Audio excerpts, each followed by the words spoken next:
Magandang araw po bayang karista, mga bro, mga katoto. May dalawa po akong i-upload na video. Ito po ay continuation ng upload ko last time kay Sundance. Ang first video po ay laban ni Dastodon.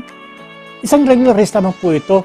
Tune-up race niya po kasi po lalaban siya the following week ng first leg ng Triple Crown. Nanalo po ako sa laban na to. Kaya po sabi ko baka sakaling matimbang ako sa first leg. Nangyari po ang laban namin ito noong August 21, 1993. So ito na po. Yung second video po na pinaghahandaan ng lahat ang 1993 first leg Triple Crown Stakes Race. September 5, 1993. Naku, napakalakas po ang aking laban. Pakikita niyo po sa programa na isisingit ko. Alam niyo po, palibasa malakas ang laban. Kaya ang naging diskarte ko po dito ay timbangan lamang. Kaya po, pag dumating ako ng tercero, ay parang nanalo na rin sa bigat po ng laban. Ating panoorin po. And the early lead is taken by Above and Beyond, and rushing up on the further outside is Fairy Tale. Fairy Tale, and moving up is Fame and Fortune. At the 3 or 4th mark post, it's Fame and Fortune, followed by Fairy Tale. Above and Beyond in third, Dust to Dawn, King Rusty on the outside. And into the backstretch, it's number 1, Fame and Fortune. It's Fame and Fortune, followed by Fairy Tale on the outside, King Rusty. And running in fourth by the Railies, Above and Beyond, together with Dust to Dawn on the outside. And then I'm nearing the 2-8 mile post. That's called Fame and Fortune, Fairy Tale.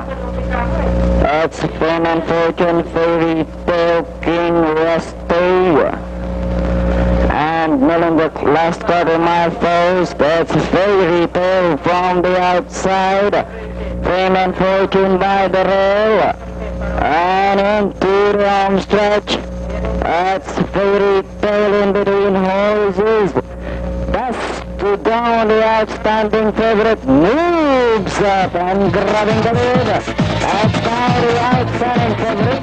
Ang kabayo na hawak at tatakbo po sa first leg ng Triple Crown. Siya rin po ang ama ng napakasikat na jockey na si Jockey Joy Macaraig. Si Mang Juaning Macaraig. Kumusta po, Mang Juaning? Mabuti naman. Dalawa pong kabayong hinahawakan niyo dito sa first leg. Sino-sino po sila? Siya si Sundance at saka si Dastodon. Nawa, kanina po nakausap natin si Jackie Lyndon Bigusi at sinabi niya na isa sa mga inaasahan niya magbibigay ng mahigpit na laban sa kanya. Itong si Sundance din. Dito po sa dalawang kabayong hinahawakan niyo, sino ho ba sa tingin niyo ang talagang maaasahan ninyo? Si Sundance ang mas inaasahan ko sapagkat yan ang mabuting kabayo na magbibigay ng magandang laban. Ano ho ba ang resulta ng mga ensayo niya? Ang kanyang ensayo nitong huling workout namin may nanggali sa 1 1/4. Ang dating niya last half mile ay 2:26. Ito po bang si Sundance, ito po ba de remate o de banderang kabayo? Pareho siya. Maaaring mauna, maaaring mahuli. Parehong magandang laban. Meron ho ba kayong special na instructions o special na binibigay kay Sundance sa kanyang mga ensayo? Ang ipagbibilin ko sa kay Noel, hanggat maaari kanyang maiuna para yung kabayo mas walang hakasel.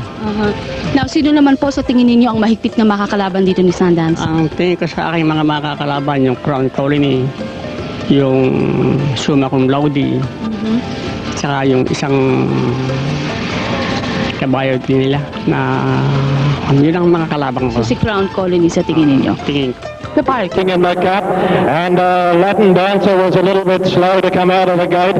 Summa Cum Laude got away very quickly and is going to go up and look for the lead. And as they come towards the straight entrance the first time, and Rose Judy Carter is going through on the inside. But it's Summa Cum Laude over on the outside, going to the lead in the early part of the race now from Rose Judy Carter. Sundance moves up, running third now, followed by Latin Dancer, Monty Fett. Over on the outside is Crown Colony, and then back in a long last is Duster Dawn. Out of the straight they go, and the pressure's right on. Summa Cum Laude got away now, led by a length and a half from Where's Judy Carter. Up on the outside, Sundance now going to second. Running third over on the outside now is Crown Colony going to fourth, followed then by on the inside Latin Dancer. Monty's Pets 2 lengths further back, and about 5 lengths at the tail of Duster Dawn. Summa Cum Laude in front. Where's Judy Carter going to second now, and about to throw down the challenge.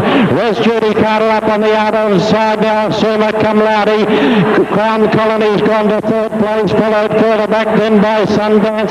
Latin Dancer's well back in the field, followed by in behind that Sundance, and Monty's Pets dropped out along last. Where's Judy Carter goes up on the outside of Summa Cum Laude. Where's Judy Carter and Summa Cum Laude. Crown Colony still about 4 lengths further back on the corner, and where's Judy Carter went up on the outside, went to the lead from Summa Cum Laude, fighting back on the inside. Where's Judy Carter going clear now, and where's Judy Carter sets sail for the judge. Well clear. Where's Judy Carter going to win the first leg of the Triple Crown in Canada. Where's Judy Carter, a brilliant winner. Summa Cum Laude won second. Napanood niyo po ang dalawang videos na na-upload ko? May inam ano po. Alam po niyo, ilang beses ko na po napatunayan na ang discarding timbangan lamang, lalo po pagka ganitong malaking karera, ay matulas na patakinabangan. Kasi po, hindi ka na aapura o hindi na aapura ang pagdadala sa kabayo. Maraming beses ko na po napatunayan yan. Alam po ninyo, dumating po ako sa laban to, tercero. Bagamat sa lakas ng laban, tercero dumating, di po ba? Not bad. Ang nanalo po na res judicata, pag-aari po ni Atty. Joy Rojas, boss ko po yan, sakay po ni paring Ebot Guse, Jackie LB Guse. Mabait na tao po yan. Commissioner po siya ngayon sa Philippine Racing Commission. Kung si Sundance po, na inaasahan ni Tatay Waling, base po doon sa kanyang interview, kung ako po hindi nagkakamali, napilay po siya after itong laban na ito. Kaya po, hindi maganda ang kanyang napakita. Anyway, shoutouts po tayo. Merlin Pavon of National City of California, kay Edward Sevilla of Santa Cruz, Manila, Edwin Singh, Majimbo Channel, Concio Pilacto, Rodelio Giuliano of Balutondo, Arthur Trajano of Balagtas, Bulacan, Eric Hapon, Andre Luis, and Erickson. Ogie Geronimo from Canada, Michael Villanueva, June Rogero, Ben Ong, Ronnie Banaria, and Jackie Jikiri from California, kay Rico Bakay, Dante Osorio of Perth Driving and Adventures, Ronald Santiago, kay Fruit Carvings Corner, kay Romel Ducay, lagi po siya nakasubaybay sa ating mga in-uploads, kay Ma'am Cathy De Leon Villar. Ma'am Cathy, kamusta po? Maraming thank you. Kay Sir Frederick Javiel, thank you very much, sir, sa mga programa. Kay Joshua, ang aking video editor, thank you very much, anak. Lori and Julius, maraming salamat din sa mga suporta. Until next upload, God bless.